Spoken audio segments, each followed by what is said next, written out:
Shri Gurubhyo Namaha. Greetings to all of you on the occasion of Valmiki Jayanti today. You probably know that Valmiki Rishi is the one who composed the Ramayana. But do you know the background of his life? How he was before and how he got transformed into Rishi Valmiki? There was a dacoit, a robber, a criminal called Ratnakar, and he earned his livelihood by robbing people who passed through the forest when they were traveling from one place to another. So he said that this is his way of maintaining his family. So he used to rob people, he used to threaten to kill them, he used to even kill some people who refused to give their belongings. And like this, whatever he earned, with that he used to take care of his family. So one day, like other people passing through that way, Narad Rishi passed through the forest. So when Narad Rishi came there and Ratnakar said, "Give me all that you have or I will kill you," Narad Rishi said, "I have nothing. What do you want to take from me?" So then he asked him counter questions and he said, "Why are you doing all this? Don't you know that it is bad to rob and kill people?" So Ratnakar said, "Maybe, but I have no other alternative. I have to take care of my family. That is my duty. So I am doing all this for their sake." So Narad Rishi told him, "Okay, but by doing all these wrong things, you are accumulating a lot of papa, lot of sins. So will they take share in that sin also? Go and ask them," he said. So Ratnakar went back to his house and he spoke to his wife and children and his parents and he questioned them that it seems that by doing all these wrong things and earning money, I am getting lot of papa. So just like you are taking the benefit of all the good things which I am giving you, will you also take a share in the papa that I get?" At once all of them said, "No way. We will not take any papa. Taking care of us is your duty. How you are doing it is up to you. So whatever papa you do, whatever wrong you do, the papa is only for you. We will not take any share in that." So he was very disappointed and he was totally depressed. Ratnakar returned back to where Narad Rishi was waiting for him and he told what all they said. So Narad Rishi explained to him, "See, you were so full of concern for your family, but nobody can take the papa that you do. So why should you commit these sins? You do the right thing." So Ratnakar asked him, "How can I change? How can I transform?"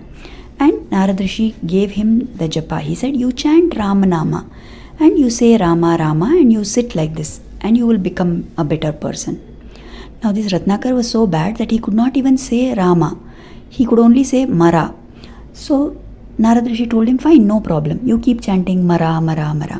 So what happens continuously when you say Mara, Mara, Mara? It becomes Mara, Mara, Mara, Mara, Rama, Rama. It becomes Rama, Rama, isn't it? So he kept chanting like this. And over a few months, over a few years, this dacoit, this bad person called Ratnakar got transformed into the Rishi called Valmiki. He didn't just become a good person, he became an extraordinary person and he became Rishi Valmiki. So why is this story important for us? Because it shows us how we can transform our life. Now many times in our life, let us say there is somebody who is a criminal, who is doing wrong. What is the punishment given to him? We put him into jail. And once he comes out of jail, he gets back to his bad ways, isn't it? Now sometimes there are some people who have certain bad habits like smoking or alcohol and they want to give up that habit. So what is the solution for them? They will be put into a rehabilitation center, into some detoxification center. And then for some time they will stay away from that. But the minute they come back to their normal life, whatever counseling you gave them, whatever medicine you gave them doesn't work anymore. They will go back to that bad habit. So in both these cases, we find that when you treat some problem at a physical level and a mental level, there is no solution to it anytime. There is no permanent solution. But if we take the case of this dacoit Ratnakar who became Valmiki, after becoming Valmiki Rishi, he never went back and became a dacoit again, isn't it? So the transformation was permanent. That means, what was the remedy? Chanting the Lord's name. So the remedy was at a spiritual level. So in our life now, we have many bad habits. We have certain problems that we want to overcome. We are not able to change ourselves. We want to become better people. But many times we find that it is a big struggle and we can't do it. Why? Because we are tackling only at the physical level or at the mental level. But if we start tackling our issues at the spiritual level, definitely there will be a transformation which is permanent, which is everlasting. So, what can we do?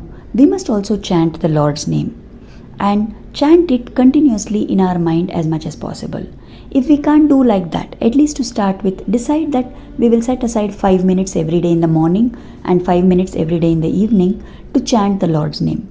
We can chant the name of any god whom we like, our Ishta Devata, or we can chant our family god's name. But we must take care that we don't chant Gayatri mantra, because that is a very powerful mantra and only specific people are supposed to chant that mantra. So, like this, if we do prayer to God and we remember the Lord and we chant His name on and on in our mind, definitely there will be a slow and gradual transformation in us at a very deep level. And because of that transformation, our habits will change, our mental attitudes will change, and we will start attracting positive things into our life, and we will also become much better people than what we are today. So let us try this method and see how much transformation it brings into our life. Namaskar.